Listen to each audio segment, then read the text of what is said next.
We have a really great movie review for you guys with Jonathan Kim. He is going to review a movie called Plastic Planet by Werner Booth. That's right. And it's a really fascinating review that focuses on the dangers of plastic. So let's watch that video and we'll discuss it. No one knows what is basically in those plastics that make them better than the other product.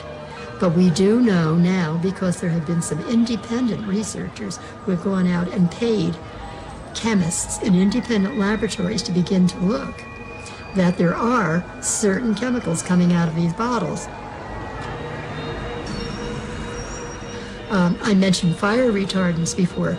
Tributyl tin, a very, very potent androgenic chemical that's in the environment. And basically, it makes whelks, female whelks, grow penises. They found TBT, they found bisphenol A. In a lot of the tests that were done, they found the phthalates. Some plastics have the ability to penetrate the body. They get into the cells in the body. In the 1967 film The Graduate, Mr. McGuire tells Dustin Hoffman's Benjamin that he has just one word for him: plastics, and that there's a great future in it. Some interpret this as a statement about the materialism and artificiality of the 50s and early 60s, but no one at that time could have known how right Mr. McGuire would be in a literal sense. In the documentary Plastic Planet, director Werner Booth shows that just as the world experienced the Stone Age, the Ice Age, the Bronze Age, and the Atomic Age, we're now living in what could only be called the Plastic Age, since plastic is in every part of our lives, so much so that I'd be willing to bet that you're probably touching at least 3 pieces of plastic right now. Maybe it's your computer, your chair, your desk, the cup you're drinking out of, your slippers, your phone, the nylon, polyester, buttons, or elastic in your clothes. And one place you probably haven't thought of, inside of you. That's right, there's even plastic inside your body right now. So it's only natural for us to ask the same question Plastic Planet does. So is that a good thing? In the film, Booth, whose grandfather worked in the plastic industry, travels the world to learn about how plastic is made, used, and how it ends up in the environment, the food chain, and ultimately our bodies. It takes 4% of the world's oil supply to create all the plastics we use, yet the thousands of chemicals needed to create plastics are guarded as trade secrets, and the effects they have on organisms are largely unstudied and unknown. But what we do know is pretty scary. Through interviews with scientists, environmental activists, and others, Booth learns that plastic isn't the inert, stable material we think it is, but breaks down, especially when it's scratched, old, or cheaply made. This causes plastics to leach and outgas dangerous chemicals like bisphenol A, or BPA, which mimics the hormone estrogen and can have crazy effects on your endocrine system, like causing obesity, cancer, early puberty in girls, sperm reduction, and malformation of sex organs. There are also phthalates, which are used as softeners to give plastics the desired qualities, which have also been found to be carcinogenic, toxic, and hormonally disruptive. Because BPA and phthalates act like hormones, you don't need much of them in your system to have major effects, and there are measurable amounts of these chemicals in the blood and urine of almost every human on the planet. Booth also looks at the plastic in the environment, especially in rivers and oceans, where plastic is omnipresent in tiny bits that are mistakenly eaten by fish and other animals, or in larger pieces that wash up on beaches or accumulate in huge oceanic trash dumps like the Great Pacific Garbage Patch, which is estimated to be twice the size of Texas. Booth is at the center of Plastic Planet, like a less strident Michael Moore who seems more interested in learning about plastic than pushing his own beliefs, though we do see him pulling some Moore-esque stunts like crashing a plastics convention and talking his way into a Chinese plastics plant. The movie is also quite comprehensive, allowing time for the head of Plastics Europe and a spokesperson to extol the many virtues of plastics and carefully dodge accusations of its harmful effects on the environment and living things. The film also takes a look at naturally derived plastic alternatives, with Booth taking the manager in charge of packaging at a supermarket chain into one of his stores to urge him to get suppliers to use more bio-friendly packaging, or at least label the more dangerous stuff. Now, I'm not naive enough to think that we can ever get away from using plastic, since it's so useful and it's way too late for that now. Plastic is in every part of our lives, and if we were magically able to stop using it tomorrow, we'd still be dealing with the plastic we already have for the next several centuries.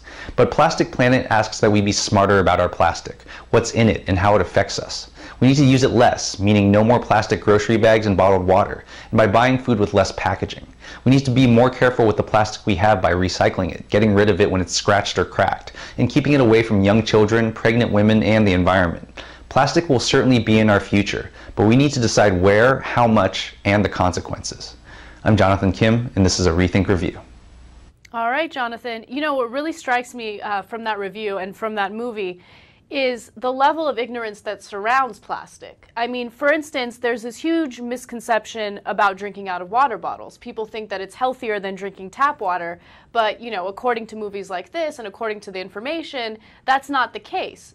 There are very, very harmful chemicals in those water bottles, right? And first of all, I mean, the whole idea behind drinking bottled water was a scam by the bottled water and soda making industries to make tap water like a dirty word. But yeah, I mean, the thing about plastics and that they talk about in the movie is that the chemicals that plastic is made out of are unknown for the most part, or unknown to consumers, because the plastic producers don't have to say what's in them. And also they bring up that because like chemicals from the plastic get into the food, yet you don't have to list them as like ingredients. You don't have, like, when you buy food, it tells you what's in the food. By law, it has to do that.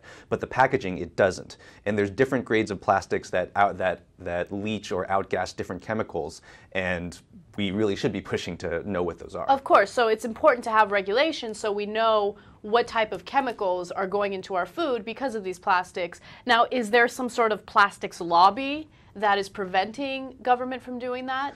That's one of the big problems, is that because, you know, all the chemicals that plastic is made out of are made out of crude oil. Mm-hmm. So that means that oil companies and a lot of times the oil companies and the chemical companies are basically the same companies, or are very much in league with each other. And sometimes they're in, you know, huge conglomerates like General Electric and things like that. Dow Chemical, Chevron, they're some of the biggest plastic makers, so they obviously have a lot of lobbying power. And one thing that I thought was really interesting in the movies, they bring up this idea that a lot of times we'll hear in studies and spokespeople, they use this very kind of careful language where they say, there's no evidence that this causes this, or that this chemical causes this. The reason why there's no evidence is because studies haven't been done. Studies haven't been done, yeah. So like the plastic manufacturers, they're not going to do it, and there's thousands of chemicals. The FDA, which is already overstretched, they're not going to be able to do it as well. And then I was watching on this, actually I found a really great website called plasticpollutioncoalition.org, mm-hmm. And they have a lot of stuff about plastic pollution and the dangers of plastics, and they have a whole series of TED Talks, actually, which is about plastics. And in that video, and also another one that I saw, they said that the FDA, they don't like to admit when they've made mistakes, because they're the ones saying, is everything safe? And so when something comes out that it turns out maybe it's not safe, they kind of bury the information because they're protecting their own asses. And this happened, the example that I heard was with Vioxx, you know, the drug that ended up, you know, being really deadly. And the one who, it wasn't the FDA that revealed that. It was a whistleblower within the FDA who said, you know what, they have all this information, they know it's bad, but they're not releasing it, so I'm going to do it. But so that's another problem. And then actually I saw Cenk covering on MSNBC the other day that Rand Paul says that we should cut 62% of the FDA budget, which is only like $3 billion, and is responsible for how safe all of the things that we consume are for us. So yeah, and more of that Tea Party thinking. Right, so. Of course. Now, another thing that I found interesting is that, yes, plastic surrounds us, it's all over the place. However, according to that movie, plastics are also in us. So yes. Explain the different types of ways plastic enters our body. Right. Well, I mean, a big one is through sitting in plastic containers where the chemicals and gases can leach out. Also, like within our households, just kind of breathing it in. Also, I saw on those TED Talks, they were talking about a lot of fire retardants mm-hmm. are basically types of plastics, and a lot of our furniture is made out has like 5 to 10% of the weight of a piece of furniture could be a fire retardant. And so that gets out into dust, you breathe it in, you know, like babies who are putting their hands in their mouth, like they're taking it, a lot of it in that way. And also, I mean, it's like if you have plastic that smells, that's a chemical coming off of it. And like, I had this water bottle that I got from like a bike store that they just gave me, and I always used to open it and I was like, oh, it smells bad. And you're like, yeah, well, it smells plasticky. But it's like, those are chemicals wow. that will go into you. But then there's also things like cosmetics, actually, that, what is it? One of the chemicals that goes into it, it helps it helps things like lotions. It helps them spread more evenly. And absorb, probably. And it can absorb through your skin. It also helps. I think it keeps colors kind of sticking to you. It also allows smells to last for longer. So all of those are plastic chemicals. Oh, well, that's reassuring. That makes me very, very happy. But one thing is that some cosmetic makers have kind of realized that people don't want this. So now you can actually buy, a lot of times when you buy cosmetics, if they are phthalate free or BPA free, they'll have that on their packaging. And so, because they want to go after that market. So it is something that you can look for. So now all of these very harmful chemicals are entering our body. What are the effects of these chemicals? What do they do to us? Right. That's well. A lot of them, the phthalates in particular, are linked to things like low sperm counts and low testosterone levels in adult males. But also, I mean, this I found really fascinating is that like the rise of allergy rates, that it can affect that. Also, some things like diabetes, obesity, hyperactivity disorder. I mean, basically, so many of these problems that have been on the rise for a long time in this country, and we're all kind of scrambling to figure out what it is. Absolutely. Early puberty rates in girls, as I said, malformation of sexual organs, which sounds about as bad as you think it would be. Of course.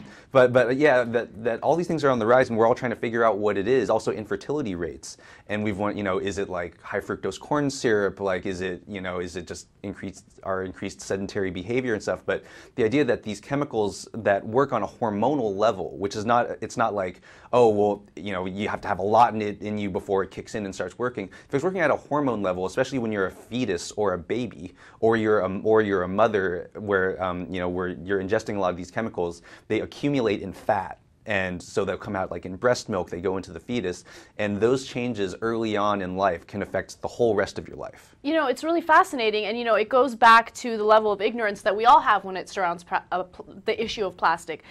There was a study done recently that had to do with the early puberty of young girls. I mean, young girls are experiencing puberty as early as 8 years old, and scientists right now are like, what the hell is going on? They can't understand what it is, and it could be a combination of several different factors. It could be because of unhealthy diets. It could be a lot of different things. But you had mentioned that plastic actually mimics the role of estrogen within a female's body, right, which is incredible. Yeah, and they've also found that these chemicals are present in, I think they said like 90 or 92% of all humans everywhere. Like not just like in cities and industrialized countries, like even in like remote tribes and everything, because these chemicals are leaching out into the water. Because there's the Great Pacific Garbage Patch, which is this. It's an area that's estimated to be about twice the size of Texas, which is kind of it's between the California and Hawaii, where these currents kind of like swirl around and all this garbage kind of garbage accumulates. About 90% of all garbage in the ocean is plastic, because it doesn't break down as fast. But when it breaks down, it doesn't just like dissolve. It breaks down into little bits and little bits and little bits and little bits that then get eaten by fish, that get eaten by birds. These things, they're basically, the chemicals are coming out of them, or the fish or birds will just die from starvation or dehydration because their stomachs are full of plastic and they can't take food in anymore. So it's affecting our health, it's affecting our environment, it's a very negative thing. What can we do to at least help, solve this problem a little bit? You mentioned that you're not naive enough to think that one day we're going to be dependent of plastic, right? But what do you think we can do? I mean, I think when I was young, my brother taught me the 3 R's, which are reducing, reusing, and recycling. And so like the big thing is just not to use as much single-use disposable plastic. I mean, because that's what a ton of it is. I mean, like, I think it was found that like the average plastic grocery bag is used for 20 minutes before it's thrown away, but then that will last and be leaching out chemicals, for years and years and years. So I think that's a big thing. I know for me, I mean, like if you look at your like Tupperware and things like that, I mean, you will see that it's a lot not as clear as it was when you first got it. It's getting scratched. If you have plastic that smells bad, or is really cloudy or scratched, I'd get rid of it, especially if you use it a lot. Don't heat things in plastic. Don't microwave things in plastic or with saran wrap on top of it, because that helps plastic break down and release the chemicals. And then there's also things like just try to use more responsible packaging. Like look for it on packages of food that you buy, or if you go to farmers markets, they're not packaging as much and things like that. So I think we just need to try to reduce what we have, and then really recycle it, because a lot of it just gets swept out into the ocean and it can stay there for years. Like they found a piece of plastic in an albatross. And it was from a fighter plane from like 1952 that crashed in the ocean, and they found it a few years ago inside the belly of an albatross. So it stays around forever. Right. All right, Jonathan, thank you so much. That was a very interesting review.